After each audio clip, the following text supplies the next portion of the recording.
Moğolistan yüzölçümü bakımından dünyanın en büyük 18. ülkesi. Fakat haritaya daha yakından bakacak olursanız Çin sınırları içerisinde kalan başka bir Moğolistan daha göreceksiniz.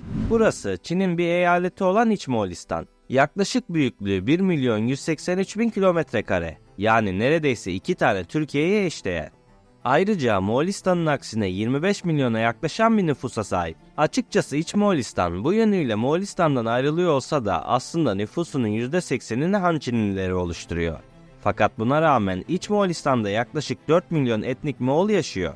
Bu da bize Çin'deki Moğol nüfusunun kendi bağımsız ülkelerindeki Moğol nüfusundan fazla olduğunu gösteriyor. Öte yandan eğer İç Moğolistan ve Moğolistan birleşseydi, Birleşmiş Moğolistan 2.747.116 km² yüzölçümüyle dünyanın en büyük 9. ülkesi olacaktı. Peki bu İç Moğolistan dediğimiz yer nasıl bir yer? Bu yüzden bölgeyi daha detaylı anlatmak istiyorum. İç Moğolistan, Çin'in kuzeyinde yer alan ve Moğolistan'la sınır komşusu olan bir bölge. Moğolistan'ın güneyinde hilal şeklinde uzanıyor ve Rusya ile sınır paylaşıyor. Günümüzde Çin'in bir parçası olmasına rağmen aslında özerk bir bölge. Yani yerel bir hükümete ve çoğunlukla Çinli vatandaşlarıyla birlikte yaşayan Moğol etnik gruplarına sahip. Evet, bu videoda Çin'de neden başka bir Moğolistan olduğunu anlatacağım. Fakat öncesinde Çinlilerin hepimizden gizlediği bazı şeylerden de bahsetmek istiyorum. Eğer 80'ler ve 90'larda büyüdüyseniz Özgür Tibet sloganını duymuş olabilirsiniz. Tibet, Çin'in batısında kalan ve nüfusunun %90'ının Çinli olmadığı bir bölge. Burada farklı bir dil konuşan, farklı yemekler yiyen, farklı dini inançlara sahip insanlar yaşıyor. Dolayısıyla Tibet için Çin'in bir parçası olmak istemeyen bir bölge diyebiliriz. Ancak Çin, Tibet'in bu bağımsızlık isteğini askeri baskılarla engelliyor.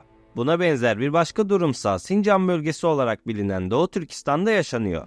1.664.897 km² yüzölçümüyle Çin Halk Cumhuriyeti'nin en geniş idari bölgesi olan Doğu Türkistan'da 30 milyona yakın insan yaşıyor ve bu nüfusun %45'i Uygur Türklerinden oluşuyor. Çinli gibi görünmeyen ve Çin dili konuşmayan bu insanların çoğunluğu Müslüman ve Türk kökenli bir halk. Dolayısıyla halkın önemli bir bölümü Çin'in bir parçası olmayı kabul etmiyor ve Doğu Türkistan adında bağımsız bir ülke olmayı arzuluyor. Ancak Çin, tıpkı Tibet'te olduğu gibi bu bölgede yaşayan milyonlarca insanın dini ve kültürel kimliklerini bastırmaya çalışıyor. Bu konu derin bir analiz gerektirdiği için başka bir videoda detaylandırmanın daha doğru olacağını düşünüyorum. Doğu Türkistan için özel bir video istiyorsanız videoyu beğenmeyi unutmayın. Velhasıl Çin'in Tibet ve Doğu Türkistan'da yaptıkları dünya kamuoyuna mal olsa da İç Moğolistan hakkında pek fazla konuşulduğunu duymadım. Bilinmez. Belki de burada yaşayan Moğollar Çin'in bir parçası olmaktan mutludur. Ya da belki de burası Çin'in yabancı gazetecilerden uzak tutarak başka bir Tibet veya Sincan olmasını önlemeye çalıştığı patlamaya hazır bir barut fıçısıdır. Evet, sanırım bu ihtimal daha olası. Peki nasıl oldu da hem bağımsız bir ülke olan Moğolistan hem de Çin'in bir parçası olan Moğolistan var? Bu soruların cevapları için her zaman yaptığımız gibi tarihe yolculuk yapmamız gerekiyor. Tarih boyunca birçok etnik grup Moğolistan'ı işgal etmişti. Cengiz Han 1206 yılında Moğol İmparatorluğunu kurduğunda çevresindeki tüm klanları birleştirmişti. İşte bu birleşmeden sonra Moğol İmparatorluğu'nun toprakları yaklaşık 33 milyon km²'yi kapsıyordu.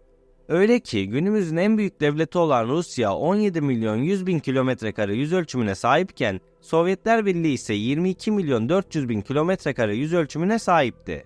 Dolayısıyla Moğol İmparatorluğu açık ara dünyanın görmüş olduğu en büyük kara devletiydi ve Çin de bu sınırlara dahildi. Moğol güçleri Çin'i ilk kez 1211 yılında istila etmişti. Bu dönemde Moğollar bugünkü Çin topraklarının büyük bir kısmını fethederek Yuan Hanedanı'nı kurdu. Böylece Çin tamamen Moğol yöneticileri tarafından ele geçirilmiş ve Kubilay Han Yuan Hanedanı'nın ilk imparatoru olmuştu. Onun hükümetinde Çin ve Moğolistan'ın ilk kez Yuan Hanedanı çatısı altında birleştiğini söyleyebilirim. Ancak kurulan bu yeni hanedanlık sadece 1368'e kadar varlığını koruyabildi. Ardından Çinliler arasında Moğol yönetimine karşı başarılı bir isyan başladı ve böylece Ming Hanedanı kuruldu. Daha sonra Çin Hanedanı geldi ve 1636'da İç Moğolistan'ı ele geçirdi. Böylece modern Moğolistan olarak bilinen Dış Moğolistan'da ele geçirildi. Çinkler Moğolların geleneksel yaşam tarzını korumalarını teşvik ederken onları Çin topraklarına entegre etmeyi amaçlıyordu. Zaman içerisinde coğrafi olarak Çin'e daha yakın olan ve Çin yerleşimcilerin de bulunduğu güneydeki bölge İç Moğolistan, daha uzak ve daha izole kalan kuzeydeki bölgede ise Dış Moğolistan olarak anılmaya başlandı. 1900'lerin başlarında Çin Hanedanı'nın çöküşüyle birlikte Moğolistan bağımsızlık arayışına girdi. 1911 yılında hanedanlık yıkıldığında dış Moğolistan Çin'den bağımsızlığını ilan etti ve 1921'de Sovyetler Birliği'nin desteğiyle bağımsızlığını pekiştirdi. Ancak 1924'te Ruslar daha fazla toprak istemeye başladı. Böylece Kızıl Ordu dış Moğolistan'da Moğolistan Halk Cumhuriyeti adında bir ülke kurdu. Bu sırada iç Moğolistan'sa Ruslar, Çinliler, Japonlar ve Moğollar arasında mücadeleye sahne oluyordu. Açıkçası dış Moğolistan'ı kaybetmek Çin için büyük bir finansal sorun anlamına geliyordu. Çünkü bu toprakların kaybedilmesi aynı zamanda kömür üretiminin de bir kısmını kaybetmek demekti. Çin adına ekonomik anlamda işler zaten kötü giderken 1. Dünya Savaşı'nın başlamasıyla durum daha da kontrol edilemez bir hal aldı. Bu yüzden Japonya ile bir anlaşma imzalamak zorunda kaldılar ve bu anlaşma gereği demir madenlerini Japonlara devrettiler. İşte saymış olduğum tüm bu nedenlerden dolayı Çin 1900'lerin başlarında iflasın eşiğine kadar gelmişti. Bu berbat çukurdan çıkmak için paraya ihtiyaç duydukları bu dönemde Moğolistan'ı istila etme kararı aldılar. Her ne kadar ilk başta Moğolistan işlerine doğru ilerleseler de kısa bir süre sonra durum değişti.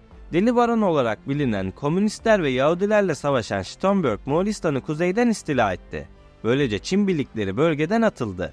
Bunun üzerine Çinliler Rus Bolşeviklerle birlik olup Deli Baron'un askerlerini bölgeden uzaklaştırarak Moğolistan'ı yeniden ele geçirdi.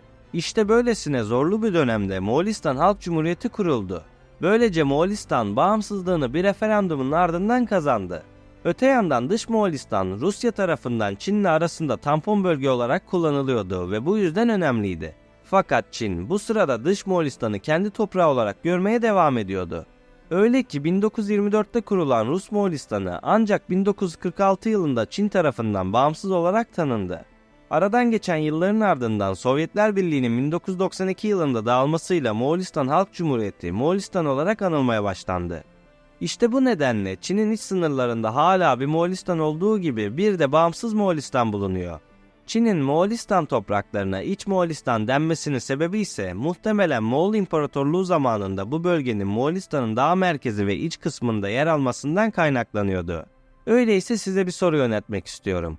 Hala Moğolistan adını taşıyan bu iki bölge birbirine ne kadar benzer özelliklere sahip?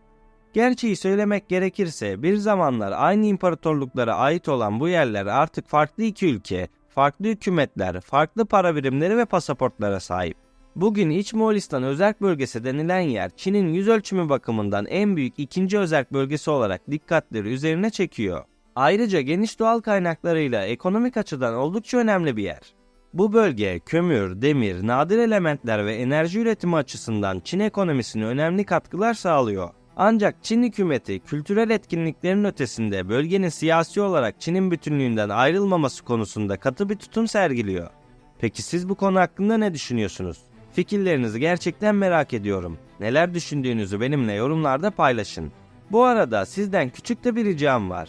Videoyu izleyenlerin önemli bir çoğunluğu kanala abone olmayan izleyicilerden oluşuyor. Tam da bu noktada 100.000 olmamıza sadece 2500 abone kalmışken 100.000 yolunda desteklerinizi bekliyorum. Kanala abone olmayı ve videoyu beğenmeyi ihmal etmeyin. Ayrıca eğer Moğolistan'la alakalı daha fazla video izlemek istiyorsan Moğolistan'ın %99'u neden boş videomu da izleyebilirsin. Video açıklamalarda mevcut. Beni buraya kadar dinlediğiniz için teşekkür ederim. Bir sonraki videoda görüşmek üzere. Kendinize iyi bakın, sağlıkla ve barışla kalın.